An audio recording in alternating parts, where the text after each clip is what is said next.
राधा स्वामी जी, बाणी बाणी संत कबीर साहिब जी। सुरत करो मेरे साइयाँ, हम हैं भवजल माही, आपे ही वही जाएंगे, जे नहीं पकड़ो बाही। यह संत कबीरदास जी की वाणी है। आज हम संत कबीरदास जी की वाणी में से अहंकार को समझने की चेष्टा करेंगे कि अहंकार क्या है तथा इस अहंकार या मैं या होमे को हम दूर कैसे कर सकते हैं अपने भीतर से। चलिए विस्तार से जानते हैं, गहराई से जानते हैं। बैठें किसी एकांत स्थान पर और हम सत्संग आरंभ करते हैं। गुरु प्यारी साध संगत जी, अहंकार सारी पीड़ाओं का स्रोत है। अहंकार ही नरक का द्वार है। लेकिन तुम सबने समझ रखा है कि वही स्वर्ग की कुंजी है। और अहंकार को सिर पर लेकर तुम लाख उपाय करो, सुख की कोई संभावना नहीं है। ना शांति का कोई उपाय है, ना स्वर्ग का द्वार खुल सकता है, ना तो सचखंड का द्वार खुल सकता है। अहंकार के लिए द्वार बंद है। द्वार के कारण नहीं, अहंकार के कारण ही बंद है। और अहंकार बिल्कुल अंधा है, उसे दिखाई भी नहीं पड़ता। और उस अंधेपन में जिसे मिटाना है उसे तुम बचाते हो, जिसे छोड़ना है उसे तुम पकड़ते हो, जिसे फेंकना है उसे तुम संभालते हो। हीरे मोती तो फेंक देते हो तुम सब, कूड़ा करकट ही बचा लेते हो। जो असार है उसे तो संभाल कर रखते हो, परंतु जो सार है उसकी खबर भूल जाती है। रोज ही ये मुझे अनुभव होता है, क्योंकि रोज ही लोग मुझे कॉल करते हैं, सवाल पूछते हैं, व्हाट्सएप करते हैं। उनकी पीड़ा है, उनका कष्ट है और उनका कष्ट वास्तविक है। लेकिन कष्ट मिटता नहीं, पीड़ा जाती नहीं, दर्द जाता नहीं, अशांति खोती नहीं। और जब मैं उनसे बात करता हूँ तो पाता हूँ कि वे उसे बचा रहे हैं। कल रात ही एक महिला का मुझे कॉल आया। पढ़ी लिखी हैं, विश्वविद्यालय में प्रोफेसर हैं, पीएचडी हैं, सुसंस्कृत हैं, अच्छा खासा घर है, सभी घरवार, दौलत, शोहरत, कोई कमी नहीं है। उसने मुझसे कहा कि मेरे मन में बड़ी उदासी है, उदासी जाती नहीं। तो मैंने पूछा, डॉक्टरों को पूछा, डॉक्टर क्या कहते हैं? उस महिला ने कहा, डॉक्टर क्या ठीक करेंगे? जैसे कि बीमारी इतनी विशिष्ट है कि डॉक्टरों का क्या बश की ठीक कर सके। जिस ढंग से उसने कहा, जिस भाव भंगिमा से उसने कहा कि डॉक्टर क्या करेंगे, उसमें ऐसा लगा कि उसकी बीमारी डॉक्टरों के लिए एक चुनौती है और डॉक्टर ना कर पाएंगे क्योंकि वह करने ना देगी। डॉक्टरों और उसके बीच जैसे कोई संघर्ष, कोई कंपटीशन चल रही है, कोई प्रतिस्पर्धा चल रही है। और उसने कहा कि संतों के यहाँ भी गई, कुछ हुआ नहीं। बहुत से यूट्यूब चैनल पे मैंने वीडियो सुनी, कुछ हुआ नहीं। अब आपके चरणों में आई हूँ। संतों को भी हरा चुकी है, अब वह मुझको हराने आई है। कहती तो यही है ऊपर से कि आपके चरणों में आई हूँ, लेकिन भीतर भाव यह है कि एक मौका आपको भी देना उचित है, एक अवसर। चरणों में नहीं आई है, सेवा लेने आई है। और मैंने उससे कहा कि भाई मैं कोई संत तो हूँ नहीं, क्योंकि पूर्ण संत तो कोई कोई ही होता है, मैं तो एक साधक हूँ। तो उसने मुझसे कहा कि भाई नहीं, मैं आपसे ही पूछूंगी। तो फिर मैंने कहा कि भाई रुक जाओ, 10 दिन ये वाली विधि कर लो, शरीर को शांत करो, 10 दिन ध्यान कर लो। वह संभव नहीं है। उसने कहा अभी तो विश्वविद्यालय खुलने के करीब है। अगर बीमारी सच में बीमारी है और कष्ट दे रही है तो आदमी 1000 उपाय करेगा उसे दूर करने का, लेकिन यह महिला उसे बचाती मालूम पड़ती है। मैंने कहा ध्यान करो। उसने कहा एक दिन कल करके देखा। बीमारी को तो जन्मों जन्मों तक आदमी इकट्ठा करता है, ध्यान को एक दिन में करके देख लेता है। मैंने उससे कहा तो ऐसा करो, जब तक आप मेरे पास ना आ सको, जब आ सको तो 10 दिन का वक्त निकाल कर आ जाओ, ताकि पूरा एक मैं ध्यान की पूरी एक टैक्टिक बता दूं, एक मैं विधि रूप बता दूं कि आप 10 दिन में ऐसे ऐसे ध्यान करोगे। जब तक ना आ सको तो मैंने जो जो कहा है उसे आप वीडियोस में सुन लो। तो उसने कहा कि वीडियो सुनने से क्या होगा, आपका आशीर्वाद चाहिए, जैसे कि आशीर्वाद मांगे जा सकते हैं। आशीर्वाद मिलते हैं, मांगे नहीं जा सकते। आशीर्वाद पाने की पात्रता चाहिए, मांगने से उनका कोई संबंध नहीं है। तुम जब तैयार होते हो तब आशीष बरस जाती है, छीना झपटी नहीं की जा सकती। लेकिन ऐसा लगता है महिला जिद करके बैठी है, उसकी उदासी कोई मिटा ना सकेगा। और जब तुम ही जिद करके बैठे हो तो कौन मिटा सकेगा। और असली सवाल मिटाने का नहीं है, उदासी क्यों है। उदासी इसलिए होगी कि अहंकार ने बड़ी महत्वाकांक्षा की होगी, वह पूरी नहीं हो पाई है। अहंकार ने बड़ी सफलताएं चाही होंगी, वह पूरी ना हो पाई। अहंकार ने बड़े आभूषण उपलब्ध करने चाहे होंगे, सजाना होगा स्वयं को, सजाना चाहा होगा स्वयं को, पूरा नहीं हो पाया, वह कभी पूरा होता नहीं। सुसंस्कृत महिला है, पढ़ी लिखी है, इसका अर्थ ही यह हुआ कि महत्वाकांक्षा साधारण स्त्रियों से ज्यादा है। पुरुषों जैसी महत्वाकांक्षा है, पुरुषों जैसा अहंकार है, एक दौड़ है, उसमें सफल नहीं हो पा रही है। कोई कभी सफल नहीं हो पाता। कहीं भी पहुंच जाओ, अहंकार की भूख तृप्त नहीं होती है, क्योंकि अहंकार की भूख झूठी है। सच हो तो तृप्त भी हो जाए। झूठी भूख को तृप्त करने का कोई उपाय नहीं है। जितना करो तृप्त उतनी ही जाती है बढ़, तो चली जाती है, ऐसे नहीं। इसीलिए उदासी है। अब उदासी अहंकार के कारण है, और आशीर्वाद तब तक नहीं मिल सकता जब तक अहंकार ना मिटे। इसे थोड़ा ठीक से समझ लो, यह गणित सभी के जीवन के काम का है। आशीर्वाद तभी मिल सकता है जब अहंकार ना हो, और मजा यह है कि अहंकार ना हो तो आशीर्वाद के बिना भी उदासी मिट सकती है। अहंकार हो तो आशीर्वाद की जरूरत है, क्योंकि उदासी रहेगी। लेकिन अहंकार के रहते आशीर्वाद नहीं बरस सकता, और अहंकार गलत को बचाए चला जाता है। एक सज्जन ने मुझसे कुछ दिन पहले कॉल किया, वे कहते हैं जी मिलना चाहता हूँ। मैंने कहा जी हाँ जी आ जाइए। तो वे मुझसे कहने लगे कि ध्यान करना चाहता हूँ, मैं शांत होना चाहता हूँ, लेकिन मैं का स्वर बड़ा प्रगाढ़ है उसमें। मैंने उनसे पूछा कहाँ से आए हैं। मैंने ये पूछा नहीं कि आप कौन हैं क्या हैं, सिर्फ इतना ही पूछा उनसे कि कहाँ से आए हैं। बस उन्होंने शुरू कर दिया कि मैं एक समाज सुधारक हूँ, कि मैं आदिवासियों का काम कर रहा हूँ, मैंने इतनी संस्थाएं चला दी हैं, मैंने फलां कॉन्फ्रेंस में भाग लिया और वहाँ पे भाग लिया। और इतनी तेज़ी से वे चलने लगे ये सब बताने में कि उनको सांस ही नहीं आ रही थी कि मैं किसी तरह उन्हें रोकूं तो वे रुकें। ये मैंने पूछा नहीं है, यही तो तुम्हारी बीमारी है। वे चले ही जा रहे हैं, मैं। लोगों के मुझे व्हाट्सएप पे मैसेजेस आते हैं, वे मैं से ही शुरू करते हैं हर वाक्य, सब मैं से भरा है, और नीचे दस्तखत होते हैं कि आपका विनम्र, आपका शुभ चिंतक। वह विनम्रता बड़ी झूठी है। वह विनम्रता भी अहंकार का ही एक आभूषण, एक सजावट होगी। अहंकार दर्द का स्रोत है, और उसी के कारण तुम अपने स्वभाव को नहीं पा सकते, ना परमात्मा को पा सकते हो। आशीर्वाद तुम पर बरसेगा ही नहीं। अहंकार के कारण तुम उल्टे खड़े हो। वर्षा होती रहेगी तो भी तुम पर बूंद ना पहुंचेगी, तुम खाली के खाली रह जाओगे। काश तुम अहंकार से खाली हो जाओ तो तुम आज भर सकते हो, इसी क्षण भर सकते हो, इसी सेकंड भर सकते हो। वीडियो सुनते सुनते कहीं कोई रुकावट नहीं है, तुम्हारे अतिरिक्त कहीं कोई बाधा नहीं है।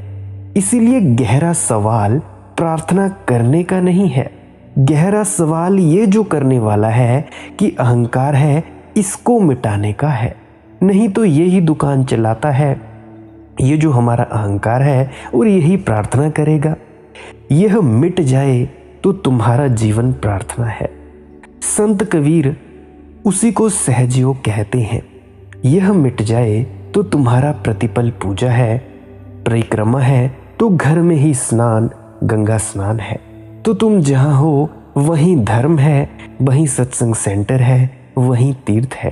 तो तुम्हारा श्वास श्वास सुमिरन का है, पर अहंकार मिट जाए, नहीं तो पूजा भी व्यर्थ, प्रार्थना भी व्यर्थ। अहंकार का विष सभी को विषाक्त कर देता है। मैंने सुना है एक करोड़पति के बारे में, बहुत अड़चन में था, करोड़ों का घाटा लगा था और सारी जीवन की मेहनत डूबने के करीब थी। नौका डगमगा रही थी, कभी मंदिर नहीं गया था, कभी प्रार्थना भी न की थी, फुर्सत ही न मिली थी। ऐसे उसने पुजारी रख छोड़े थे और मंदिर भी बनवा दिया था जहां वे उसके नाम से पूजा किया करते थे। लेकिन आज इस दुख की घड़ी में कांपते हाथों से वह भी मंदिर गया। सुबह जल्दी गया ताकि परमात्मा से पहली मुलाकात उसी की हो, पहली प्रार्थना वही कर सके। कोई दूसरा पहले ही मांगकर परमात्मा का मन खराब ना कर चुका हो। लेकिन देखकर हैरान हुआ कि गांव का भिखारी उससे पहले मौजूद था। अंधेरा था अभी, वह भी पीछे खड़ा हो गया कि भिखारी क्या मांग रहा है। धनी आदमी देखता है कि मेरे पास तो मुसीबतें हैं, भिखारी के पास क्या मुसीबतें हो सकती हैं। और भिखारी सोचता है, देखता है कि मुसीबतें मेरे पास हैं, धनी आदमी के पास क्या मुसीबतें होंगी। दोनों मुसीबत में जाते हैं, अपने अपने ढंग की मुसीबतें हैं, परंतु मुसीबतें जरूर है। भिखारी की मुसीबत भिखारी के लिए बहुत बड़ी थी, धनपति के लिए कुछ बड़ी न थी। उसने सुना कि भिखारी कह रहा था कि हे परमात्मा, अगर 5 रुपए आज ना मिले तो जीवन नष्ट हो जाएगा, आत्महत्या कर लूंगा, ये तो चाहिए ही। पत्नी बीमार है और दवा के लिए 5-10 रुपए 50-100 रुपए होना बड़े ही आवश्यक है। मेरा जीवन संकट में है। इस अमीर आदमी ने यह सुना और वह भिखारी बंद ही नहीं कर रहा है और कहे जा रहा है और प्रार्थना जारी है उसकी। तो उसने अपनी खीसे से 5-10 रुपए 500 रुपए निकालकर उस भिखारी को दिए और कहा कि ये 5 रुपए 50 रुपए 500 रुपए ले और ले जा घर। फिर उसने परमात्मा से कहा, sir now you can give me your undivided attention. अब आप अनवटा ध्यान मेरी तरफ दे सकते हैं। यह भिखारी से छुटकारा हुआ। मुझे 5 करोड़ रुपए की जरूरत है। अहंकार का सूत्र है, अ सर्च फॉर अनडिवाइडेड अटेंशन। एक खोज है अहंकार की कि ध्यान तुम्हें मिल जाए। अब इसे तुम थोड़ा समझ लो, क्योंकि समझना जरूरी है। ना समझ आए तो वीडियो को रिपीट करके सुनना, ये मेरी आपसे विनती है।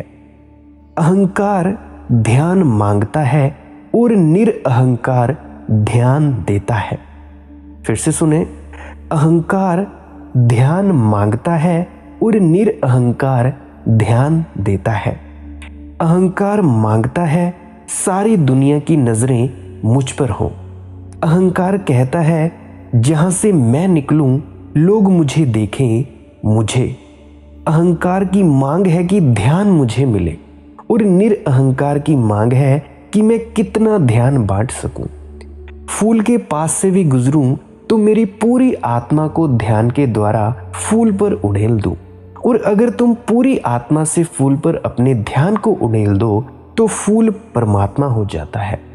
जहां ध्यान समग्र रूप से उड़ेल दिया जाता है वहीं मंदिर निर्मित हो जाता है। वह मंदिर बनाने की एक छोटी सी कला है। और जब तुम ध्यान मांगते हो वहीं नरक खड़ा हो जाता है। ध्यान देना साधना है, ध्यान मांगना संसार है। अब जो ध्यान देने को राजी है वह तभी राजी हो सकता है जब उसके अपने भीतर का सूत्र तोड़ डाला हो जो सदा मांगता है। अहंकार भिखारी है, विनम्रता सम्राट है। यह बड़ा विरोधाभास है, क्योंकि हमें तो लगता है अहंकार सम्राट होने की कोशिश कर रहा है, लेकिन अहंकार सदा भिखारी है, मांगता है, ध्यान मांगता है। लोग मेरी तरफ देखें, मेरी प्रतिष्ठा देखें, मेरे कपड़े देखें, मेरी गाड़ी देखें, ये मेरा बुलेट देखें, रॉयल एनफील्ड देखें मेरी बुलेट, ये मेरा आईफोन देखें, लोग मुझे इज्जत दें, संसार मुझे जाने, मेरा नाम लिख जाए स्वर्ण अक्षरों में, मेरा रूप खुद रह जाए इतिहास के पन्नों पर।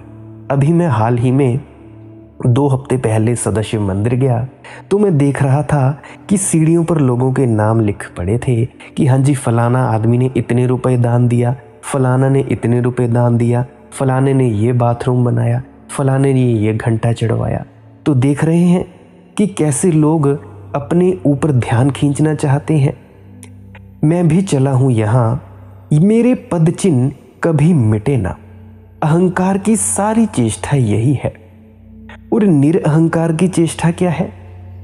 निरअहंकार की चेष्टा है कि किसी को पता भी न चले कि मैं यहाँ था, मेरा कोई पद चिन्ह न छूटे, मेरी कोई रेखा भी न खिंचे संसार में। जैसे पानी की खिंची हुई रेखा मिट जाती है, ऐसे मैं मिट जाऊं, मैं कहीं भी संसार को गंदा ना कर पाऊं, मेरा होना ना होना बराबर हो। एक गांव में क्यों लगा था? राशन कार्ड का होगा कि मिट्टी के तेल के लिए होगा। मुल्ला नसरुद्दीन देर से पहुंचा था, लेकिन आगे खड़े होने की कोशिश कर रहा था। स्वभावतः जो पुलिस वाला देखरेख कर रहा था उसने कहा कि मुल्ला पीछे जाकर खड़े हो जाओ। उसने इतनी कड़क से कहा और फिर पुलिस वाला, तो मुल्ला को जाना पड़ा। लेकिन थोड़ी देर बाद मैं फिर वापस आ गया और फिर कोशिश करने लगा। उस पुलिस वाले ने कहा, तुम फिर आ गए? मैंने कहा, पीछे जाकर खड़े हो जाओ। मुल्ला ने कहा, भाई वहां तो पहले से ही कोई खड़ा है, पीछे पहले से ही कोई खड़ा है, और जब किसी को हटाकर ही खड़ा होना हो तो आगे ही हटाकर क्यों ना खड़ा होना। जब जद्दोजहद करनी ही है, झंझट ही करनी है, तो आगे ही हटाकर खड़ा होना ठीक है, पीछे तो पहले से ही कोई खड़ा है। अहंकार आगे खड़े होने का संघर्ष है, और अहंकार सदा देखता है कि पीछे की जगह तो भरी है। मजा यह है कि पीछे की जगह कभी भरी नहीं है, पीछे तो कोई होना ही नहीं चाहता, वह जगह सदा खाली है। और पीछे खड़े होने के लिए पीछे के आदमी को थोड़े ही हटाना है, तुम उसके पीछे खड़े हो सकते हो। आगे खड़े होने के लिए आगे के आदमी को हटाना पड़ेगा, वह संघर्ष है। अहंकार एक संघर्ष है, निरअहंकारिता शांति है। फिर संघर्ष से तनाव पैदा होता है, संघर्ष से उदासी, विफलता, विषाद पैदा होता है। फिर संघर्ष के 1000 रोग पैदा होते हैं, पागलपन पैदा होता है। फिर तुम उनके इलाज में निकलते हो, लेकिन मूल जड़ को तुम सींचते चले जाते हो। पत्तों को काटते हो, जड़ों को सींचते हो। जड़ को काटो, पत्तों को काटने से कुछ भी ना होगा। और संत कबीर की सारी शिक्षा यही है कि तुम अगर अपने मैं को मिटा दो, और मिटाना क्या है, वह है ही नहीं, जानना भर है, समझना भर है, छाया की तरह है नहीं, मालूम पड़ता है, एक सपना है, एक झूठ है, जो तुम्हारे मानने की वजह से सच मालूम पड़ता है। तुम ना मानो तो अपने आप गिर जाता है, नष्ट हो जाता है, केवल तुम्हारे सहारे से ही खड़ा है। सहारा छोड़ दो, वह अपने से गिर जाता है। ताश के पत्तों का बनाया घर है, कागज की नाव है, जो हो सकता है थोड़ी देर लहरों पर इतरा दो, लेकिन डूबना निश्चित है। और जो उसमें बैठकर भवसागर को पार करने चला है, वह तो निश्चित ही डूबेगा। संत कबीर कहते हैं, आपे ही बही जाएंगे, जे नहीं पकड़ो बाही। अपने आप तो हम बह जाएंगे अगर तुम्हारा हाथ ना आया। यह आपे शब्द बहुत अच्छा है। इसके 2 अर्थ हो सकते हैं कि अपने आप तो हम बह जाएंगे, और आपे का एक अर्थ अहंकार भी होता है। आपे ही बही जाएंगे, यह जो आपा है, यह जो मैं भाव है, इससे तो हम बह जाएंगे। समझने की चेष्टा करें। सुरती करो मेरे साइयां, हम है भवजल माही। आपे ही बही जाएंगे, जे नहीं पकड़ो बाही। संत कबीर की पहली शिक्षा तो यह है कि तुम सुरती से भरो, कि तुम स्मरण से भरो परमात्मा के, तुम याद से भरो कि तुम कौन हो। तुम अपने आप को जानो कि मैं परमात्मा हूं। जैसे जैसे तुम परमात्मा के स्मरण से भरोगे, जैसे जैसे उसकी याद सघन होगी, तुम्हें अपने अहंकार का भाव कम होता जाएगा। ये दोनों साथ नहीं रह सकते। ये दो एक म्यान में दो तलवारें हैं, ये साथ नहीं चल सकती। यह राह बड़ी संकरी है, बड़ी बारीक है। प्रेम गली अति सांकरी, तामे दो न समाही। यहाँ या तो परमात्मा का स्मरण बचेगा या अहंकार का स्मरण। दोनों स्मरण साथ नहीं चल सकते। अगर परमात्मा को पाना है तो स्वयं को छोड़ना होगा। अगर स्वयं को पकड़ना है तो परमात्मा छूटा ही हुआ समझो। यह तो तुम भूलकर भी मत सोचना कि तुम परमात्मा को पा लोगे। तुम कभी भी ना पाओगे। पाना हो सकता है, लेकिन तुम ना रहोगे तभी पाना होगा। पाने की घटना घटेगी, लेकिन तुम ना रहोगे तभी। जब तक तुम हो तब तक बाधा बनी रहेगी। तब तक तुम्हारे कारण ही तुम परमात्मा को दूर हटाते रहोगे। तो संत कबीर कहते हैं, पहले तो मेरी सुरती सद जाए कि मुझे परमात्मा का स्मरण सद जाए। लेकिन संत कबीर जानते हैं कि जिन्होंने ऐसा सोच लिया कि हमें सुरती सद गई, वे एक नए अहंकार से भर गए, जो कहने लगे कि हम तो परमात्मा के भक्त हैं, कि हम तो उसकी ही याद करते हैं, कि हम तो उसकी याद से भरे हैं। उन्होंने एक नया मैं जन्मा लिया। पुराना मैं नया हो गया और मजबूत हो गया। पुराना मैं सांसारिक था, यह धार्मिक हो गया। यह जहर और खतरनाक है। तो एक तो अहंकार है कि तुम्हारे पास बड़ी दुकान है, और एक अहंकार है कि तुम रोज पूजा करते हो, तुम रोज भजन करते हो, हर शनिवार या एतवार सत्संग सेंटर जाते हो, चर्च जाते हो, मंदिर मस्जिद गिरजा जाते हो। एक अहंकार है कि तुम्हारे पास धन है, और एक अहंकार है कि तुमने बहुत त्याग किया है। एक अहंकार है कि दुनिया में तुम्हारा बड़ा बल है, और एक अहंकार है कि परमात्मा के पास तुम्हारी बड़ी पहुंच है। वह दोनों ही एक जैसे हैं। दूसरा ज्यादा खतरनाक है, क्योंकि पहले की मूर्खता तो दिखाई पड़ जाए, दूसरे की मूर्खता दिखाई भी ना पड़ेगी। दूसरे की मूर्खता दिखाई ना पड़ेगी क्योंकि वह शास्त्रों में ढकी है, प्रार्थना पूजा धूप दीप अर्चना में ढकी है। पहली मूर्खता तो नग्न है, बाजार में खड़ी है। दूसरी मूर्खता छिपी है मंदिर में, मस्जिद में, चर्च में या कहीं सत्संग सेंटर में। पहली मूर्खता तो बहुत लोगों में है, इसलिए दिखाई पड़ना बहुत कठिन नहीं है। उसके मरीज तो बहुत है। दूसरी मूर्खता बड़ी न्यून है, उसके जो मरीज है, पेशेंट हैं, बेजोड़ है। वह बीमारी कभी कभी होती है, मुश्किल से होती है, इसीलिए उस बीमारी में भी अकड़ पैदा हो जाती है। तो संत कबीर पहले तो सूत्र देते हैं कि तुम सुरती से भर जाओ, लेकिन इस तरह मत पकड़ लेना सुरती को कि सुरती ही अहंकार को भरने का कारण हो जाए। भक्तों को देखो, उनकी अकड़ देखो। ज्ञानियों को देखो, उनकी अकड़ देखो। त्यागियों को देखो, उनकी अकड़ देखो। पुरानी अकड़ चली गई, नई अकड़ पकड़ गई। अकड़ इतनी सूक्ष्म है कि तुम एक तरफ से छोड़ते हो कि दूसरी तरफ से पकड़ लेते हो, तो इस अकड़ की संभावना ही मिट जाए। इसीलिए संत कबीर दूसरा सूत्र देते हैं, सुरती करो मेरे साइयां। इसीलिए वे परमात्मा से कहते हैं कि मैं तो तुम्हारे स्मरण से भरने की कोशिश कर रहा हूं, पर वह काफी नहीं है। मैं अकेला भवसागर पार ना कर सकूंगा, मैं तो डूब ही जाऊंगा। मेरा त्याग, मेरी पूजा, मेरी साधना पर्याप्त नहीं है। जरूरी हो सकती है, पर्याप्त नहीं है। मेरी तरफ से मैं जो भी कर रहा हूं वह अंधेरे में टटोलने जैसा है।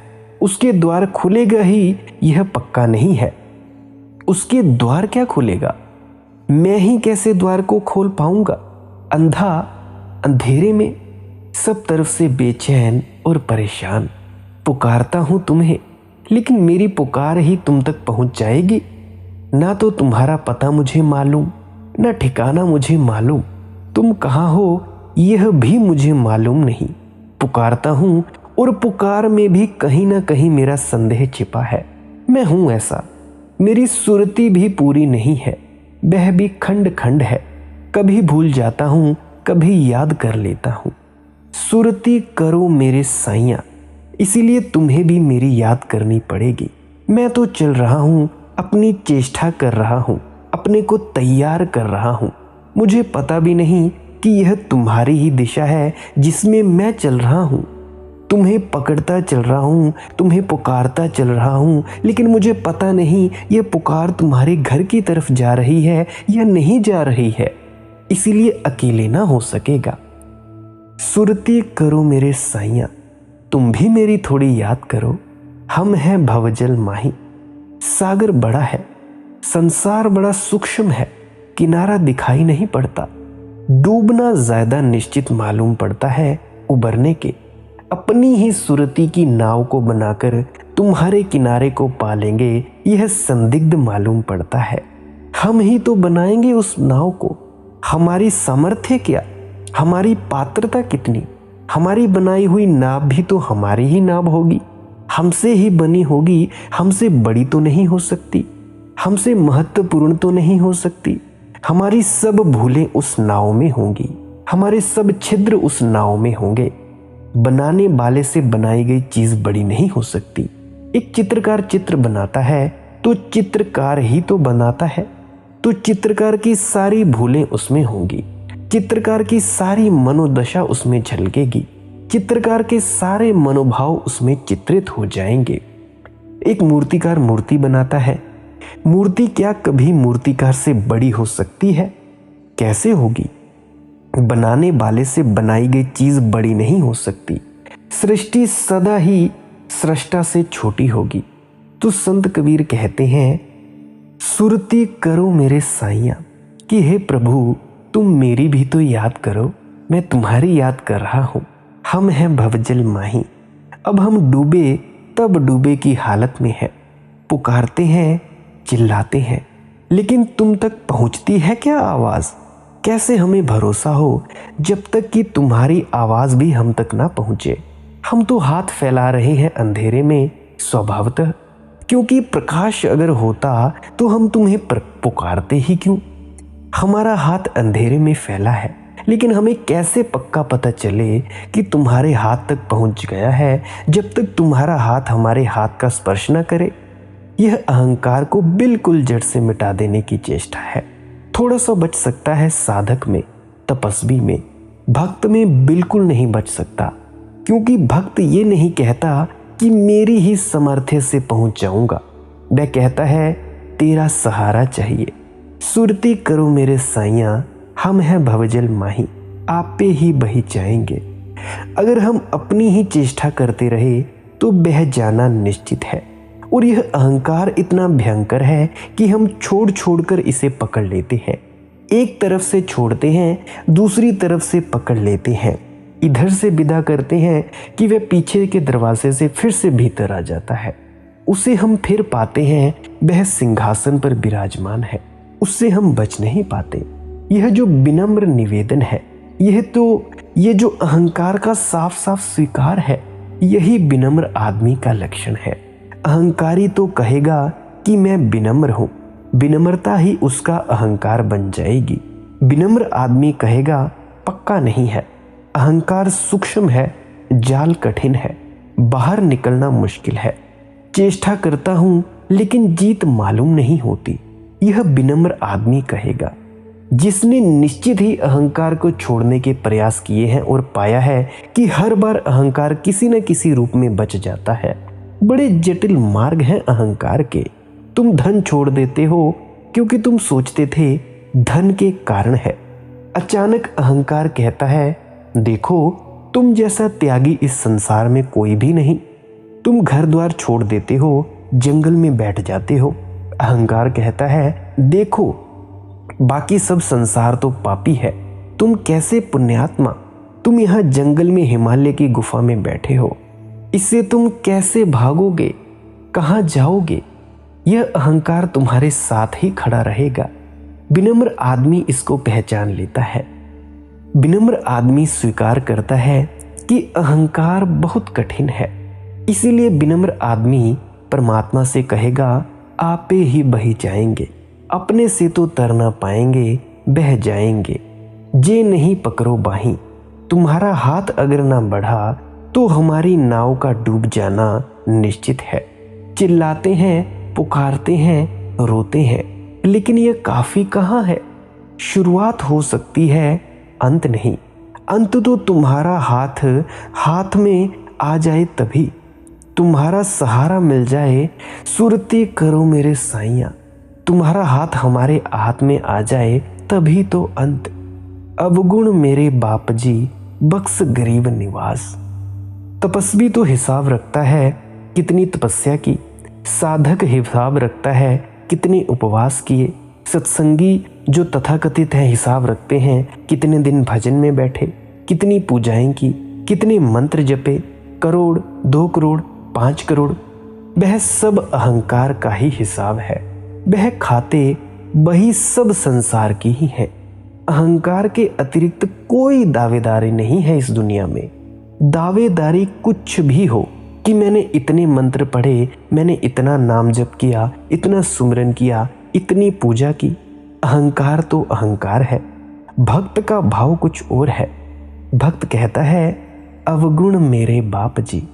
भक्त कहता है अवगुणों का मुझे पता है, उन्हें मैं मिटा नहीं पाया यह भी मुझे पता है, उन्हें मैं मिटा ना पाऊंगा यह भी मुझे पता है। तेरे बिना कुछ भी ना होगा। तो मैं ये नहीं कहता कि मैं गुणी हूं इसीलिए तू हाथ बढ़ा, यहां फर्क है। अहंकारी वहां भी कहता है कि देख मैंने इतने उपवास किए अभी तक तेरा हाथ नहीं मिला। अन्याय हो रहा है, बेईमान तरे जा रहे हैं, ईमानदार डूब रहा है। अनैतिक पार हुए जा रहे हैं और जिन्होंने तपस्या की, साधना की, तुझे पुकारा, राम राम जप कर जीवन गुजारा, वे सब तो डूब रहे हैं। यह अन्याय है। जहां अहंकार है वहां सदा शिकायत होगी। शिकायत अहंकार के पीछे ऐसे चलती है जैसे छाया तुम्हारे पीछे। जहां अहंकार नहीं है वहां अहोभाव होगा, वहां दीनता की स्वीकृति होगी और उसके दान के प्रति अहोभाव होगा। जहां अहंकार है वहां सदा यह लगेगा कि जो मुझे मिलना चाहिए वह नहीं मिल रहा, जिसके मैं योग्य हूं वह मुझे नहीं मिल रहा, जो मेरी पात्रता है उससे कम मुझे मिल रहा है। यही तो विषाद है, यही तो उदासी है अहंकार की, यही तो उसकी असफलता है। लेकिन संत कबीर कहते हैं अवगुण मेरे बाप जी, कि मुझे पता है कुछ छिपा नहीं है मुझसे, कुछ तेरे द्वार पर मैं दावा लेकर नहीं आया हूं। और अगर ये कहता हूं कि तू हाथ बढ़ा तो इसीलिए नहीं कहता हूं कि मैं इसके योग्य हूं। इस भेद को ठीक से समझ लेना, क्योंकि उसी भेद पर भक्त की सारी कीमिया, एल्केमी, सारी कला निर्भर है।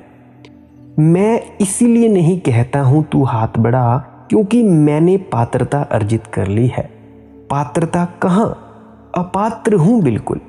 अवगुण मेरे बाप जी, अवगुणों का मुझे पता है।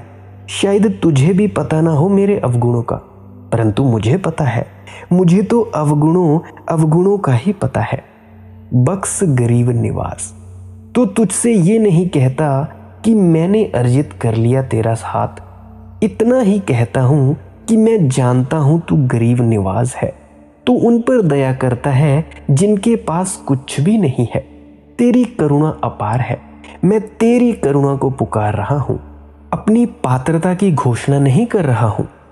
मैं ये नहीं कह रहा हूं कि अब दे, अगर देर हुई तो अन्याय होगा। मैं जानता हूं कि जब भी मुझे मिलेगा तेरी करुणा, तेरी दया मेहर के कारण ही मिलेगा, मेरी पात्रता के कारण नहीं। इस संबंध में एक बात समझ लेना जरूरी है। बड़ा प्राचीन विवाद है, सारे संसार के सभी धर्मों के सामने उठा है।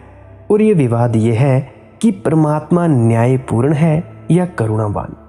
बड़ा विवाद कठिन है, बहस बड़ी कठिन है, तय करना बड़ा मुश्किल है। क्योंकि अगर न्यायपूर्ण हो तो करुणावान नहीं हो सकता। न्याय का तो मतलब है जिसने बुरा किया उसे दंड मिलना चाहिए, जिसने भला किया उसे पुरस्कार मिलना चाहिए। करुणावान का अर्थ है जिसने बुरा किया उसको भी प्रसाद मिल जाता है। करुणावान का अर्थ है कि जिसने कमाया नहीं उस पर भी वर्षा हो जाती है। तो परमात्मा क्या है, जस्ट न्यायपूर्ण या कंपैशनेट? करुणावान, दोनों एक साथ तो कैसे होगा? क्योंकि अगर मजिस्ट्रेट अदालत में न्यायपूर्ण हो तो करुणावान नहीं हो सकता, क्योंकि अगर करुणा करने लगे तो फिर न्यायपूर्ण कैसे होगा? एक आदमी ने चोरी की है, उसे करुणा आ जाए, दया आ जाए कि बेचारा गरीब, तो फिर न्याय ना कर सकेगा। अगर उसे माफ कर दे तो जिसकी उसने चोरी की थी उसके साथ अन्याय हो गया। और अगर न्यायायुक्त हो, ठीक वही करे जो न्याय कहता है, तो फिर करुणा कहाँ होगी? जिन लोगों ने माना कि परमात्मा न्यायपूर्ण है, उन्होंने धीरे धीरे परमात्मा को हिसाब के बाहर ही कर दिया, क्योंकि अगर परमात्मा न्यायपूर्ण है तो उसकी जरूरत ही नहीं रह जाती। फिर तो नियम काफी है, परमात्मा की क्या जरूरत है? इसीलिए जैनों ने परमात्मा को इनकार कर दिया। क्या जरूरत है? अगर वह सदा ही न्यायपूर्ण है तो नियम काफी हैं। पाप के कारण दुख मिलता है, यह नियम है। जैसे कोई आदमी आग में हाथ डालता है, हाथ जल जाता है। आग कोई सोचती थोड़े ही है कि इस आदमी पर दया करें या दंड दें। आग तो एक नियम के अनुसार चलती है। इसीलिए जैनों ने तय कर लिया कि परमात्मा को बाध दी जा सकती है, उसकी कोई ज़रूरत नहीं मालूम पड़ती। परमात्मा को नकारा जा सकता है। अगर वह सदा ही न्यायपूर्ण है और कभी नियम के बाहर नहीं जाता तो नियम काफ़ी है, उसकी क्या ज़रूरत? और अगर यह सदा ही नियम के अनुसार चलता है तो वह नियम से नीचे है, नियम के ऊपर नहीं है। तो नियम ही असली परमात्मा है। इसलिए बुद्ध और महात्मा महावीर जी ने दोनों ने कहा कि धर्म परमात्मा है और कोई परमात्मा नहीं है, नियम। धर्म यानी नियम, वह जो जीवन का शास्त्र है उसका नियम। जो आग में हाथ डालता है उसका हाथ जल जाता है। बस ऐसे ही जो पाप करता है उसे दुख मिलता है, जो पुण्य करता है उसे सुख मिलता है। यह कर्म का सिद्धांत है। अगर ठीक से समझो तो परमात्मा के साथ कर्म का सिद्धांत मेल नहीं खाता। यह तुमने कभी सोचा ना होगा। हिंदुओं को या तो परमात्मा को पकड़ना चाहिए या कर्म का सिद्धांत छोड़ देना चाहिए। जैन ज्यादा तर्कयुक्त है। उन्होंने कर्म का सिद्धांत पकड़ा, परमात्मा को छोड़ दिया। क्योंकि जब नियम ऐसा है तो जैन ये पूछते हैं कि परमात्मा अगर चाहे तो क्या पापी को भी स्वर्ग नहीं भेज सकता है? अगर भेज सकता है तो यह जगत एक अन्यायपूर्ण व्यवस्था है और यह परमात्मा नहीं है, यह तो एक अन्यायी व्यक्ति है और ऐसे व्यक्ति का ना होना ही बेहतर है। और तब पुण्य करने में भी क्या सार है? क्योंकि जैन कहते हैं अगर पापी स्वर्ग जा सकता है तो इससे उल्टा भी हो सकता है कि पुण्यात्मा नरक भेज दिया जाए उसको, क्योंकि यह तो फिर परमात्मा की दिमागी करुणा पर निर्भर है। नाराज हो जाए, नियम तोड़ा जा सकता है। अगर पापी के पक्ष में तो पुण्यात्मा के विपरीत भी तोड़ा जा सकता है। एक दफा नियम अगर तोड़ा जा सकता है तो नियम का फिर कोई भरोसा नहीं, उस कानून का कोई भरोसा नहीं। तो परमात्मा तो फिर एक तरह का तानाशाह है। वह ढंग हिटलर और स्टालिन जैसा है उसका। जैन कहते हैं ऐसे परमात्मा को हम बर्दाश्त नहीं करते, अन्याय को हम बर्दाश्त नहीं करते। हम तो नियम और नीति और न्याय को चाहते हैं। इसीलिए नियम काफ़ी है, परमात्मा की कोई ज़रूरत नहीं है। हिंदू मानते हैं, हिंदू दोनों को मानते हैं। हिंदू दोनों में बड़ा विरोधाभासी धर्म है और वही उसकी खूबी भी है, वही उसकी मुश्किल भी है। खूबी यह कि वह दोनों बातें एक साथ मानता है कि परमात्मा न्यायपूर्ण भी है और परमात्मा करुणावान भी है। क्योंकि हिंदू कहते हैं कि अगर नियम है, सिर्फ इस दुनिया में नियम है, तो जीवन इतना रूखा सूखा हो जाता है कि वहाँ कोई करुणा की छाया नहीं। अगर कानून से ही सब चल रहा है तो जीवन में फिर रस, संगीत और रहस्य की क्या जगह रही? गणित का हिसाब है, धर्म का क्या उपाय रहा? इसीलिए जैन शास्त्र अगर तुम पढ़ो तो तुम पाओगे वह गणित का फैलाव है, उसमें तुम्हें उपनिषदों का रस ना मिलेगा। लोग मुझे कॉल पर बोलते हैं, मेरे पास आते हैं, वे कहते हैं कि आप कुंद कुंद पर क्यों नहीं बोलते जैसा संत कबीर पर बोलते हैं। कुंद कुंद परम ज्ञानी हुए, ज़रूर मैं चाहूँगा कि उन पर बोलूँ, लेकिन अड़चन कहाँ आती है? अड़चन वहां आ जाती है कि एकदम सब रूखा सूखा है, एक मरुस्थल मालूम होता है। नियम, कोई काव्य नहीं है, कोई करुणा नहीं है, कोई रसधार नहीं बहती। चलो मरुस्थल में, लेकिन कहीं कोई पानी की बूंद नहीं मिलती और सब गणित का ही हिसाब है। तो ऐसा लगता है जैसे जीवन एक गणित है, उसमें से काव्य खो जाता है। जीवन एक कविता नहीं रह जाती, शुद्ध गणित हो जाता है।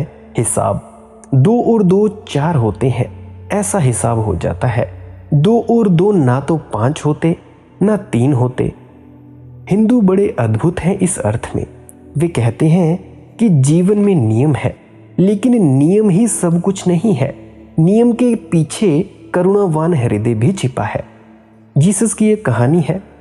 वह जीसस ने निश्चित ही हिंदुओं से इसी मुल्क में सीखी होगी, क्योंकि यहूदी उसको बिल्कुल नहीं समझ पाए और यहूदियों के लिए बिल्कुल बेबूझ हो गई।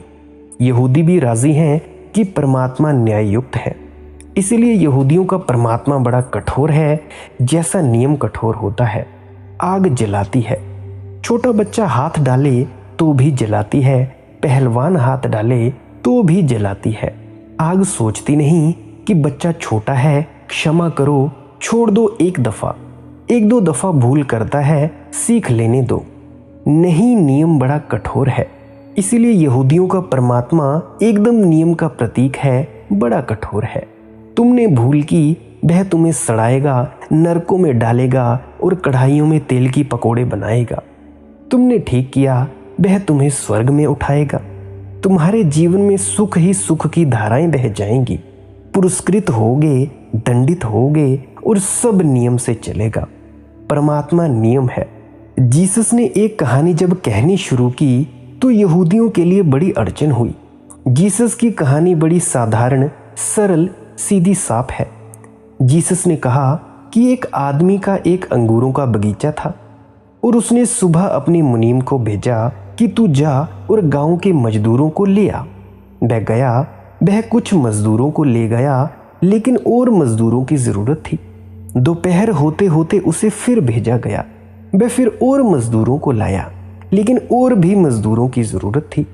मालिक जल्दी में था और काम सांझ तक पूरा कर लेना था, तो दोपहर के बाद भी कुछ मजदूर आए। फिर भी उसे भेजा गया। कुछ मजदूर तो तब आए जब काम बंद होने के ही करीब था। वे आए ही, काम करने का उन्हें मौका ही नहीं मिला और सूरज ढल गया।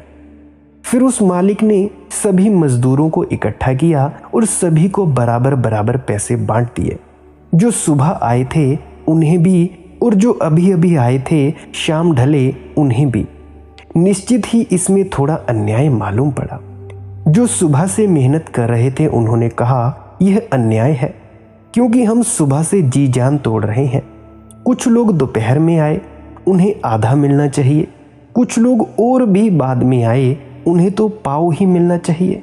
और कुछ लोग तो अभी अभी आए, उन्हें देने का तो कोई सवाल नहीं उठता। तब उस मालिक ने कहा कि तुम्हें जितना मिलना चाहिए था उतना मिला या नहीं? उन्होंने कहा, हमें तो उतना मिल गया। तो मालिक ने कहा, फिर तुम फिक्र मत करो, तुम्हें जितना मिलना चाहिए था वह तुम्हें मिल गया। इन्हें मैं अपनी खुशी से देता हूँ, मेरे पास देने को बहुत है। इनकी मजदूरी के कारण नहीं देता, अपने ज़्यादा होने के कारण देता हूँ। इसमें तुम्हें कोई क्या ऐतराज़ है? यह कहानी जीसस ने निश्चित ही हिंदुओं से सीखी होगी। इस कहानी का सूत्र कहीं हिंदुओं की धारणा में है। हिंदू कहते हैं परमात्मा न्यायपूर्ण है, मगर न्याय का उपयोग वह पुण्यात्माओं के साथ करता है। यह ज़रा समझ लेना, यह बड़ी मज़े की बात है। न्याय का उपयोग करता है पुण्यात्माओं के साथ, क्योंकि उनको करुणा की ज़रूरत ही नहीं है। उन्होंने करुणा कभी मांगी नहीं, तो उन्हें जितना मिलना चाहिए उतना मिल जाता है। उन्होंने मेहनत की, सुबह से सांझ तक तप किया, उपवास किया, भजन में बैठे, भूखे रहे, जंगल गए, उल्टी सीधी सांसें ली, प्राणायाम किया, सिर के बल खड़े रहे, योग किया, 1000 उपाय किए, जुगतें की, जोग किया। निश्चित ही उन्होंने बड़ी मेहनत की सुबह से सांझ तक। परमात्मा उन्हें उतना देता है जितना उन्होंने अर्जित कर लिया। करुणा उन्होंने मांगी नहीं, उन्होंने अपने श्रम की मांग की है, अपनी मेहनत की मांग की है। इसीलिए ये बड़े मजे की बात है कि महावीर और बुद्ध के धर्म का नाम श्रमण है।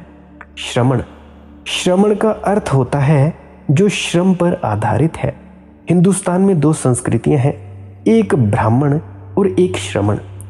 श्रमण संस्कृत का अर्थ होता है हम अपने श्रम से जो अर्जित है उसकी मांग कर रहे हैं। निश्चित ही उतना मिलेगा, उससे कम कभी नहीं मिलेगा, क्योंकि परमात्मा न्यायपूर्ण है। लेकिन जिन्होंने सिर्फ अर्जित किया है वे बड़ी मुश्किल में पड़ेंगे परमात्मा के दरवाजे पर।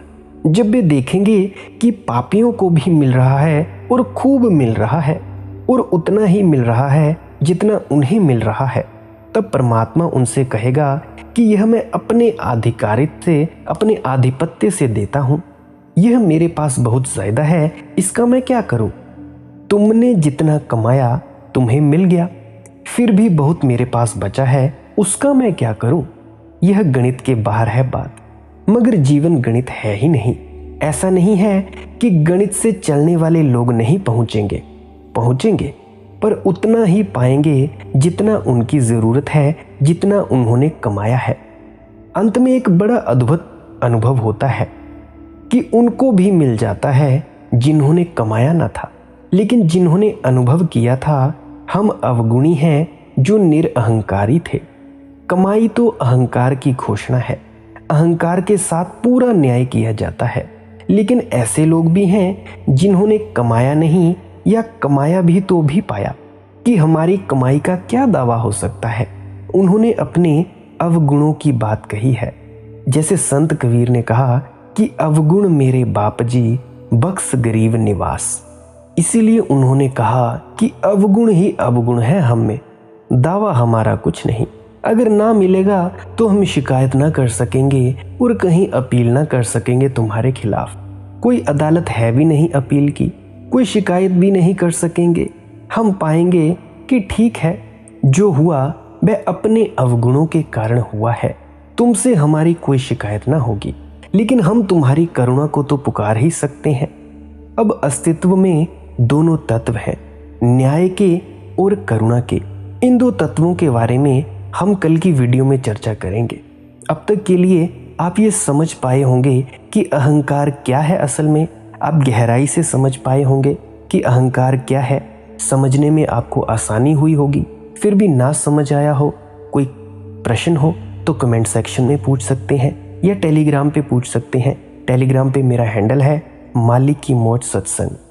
अगर आपको ये जानकारी अच्छी लगी हो, थोड़ी सी भी आपको मदद मिली हो, तो आप अपने मित्रों तथा परिजनों तक जरूर साझा करें इस जानकारी को, ताकि उनकी भी आध्यात्मिक अड़चनें दूर हो जाएं और वे अपनी आध्यात्मिक तरक्की में आगे बढ़ जाएं। और अगर आपको ये जानकारी पसंद आई है तो कमेंट सेक्शन में राधा स्वामी ज़रूर लिखें। और अगर आप डेली वाणी के आधार पर या अपने निजी अनुभव के आधार पर सत्संग सुनना पसंद करते हैं तो इस चैनल को सब्सक्राइब ज़रूर करें और बेल आइकन को ज़रूर दबा दें, ताकि आपको डेली नोटिफिकेशन मिलती रहे।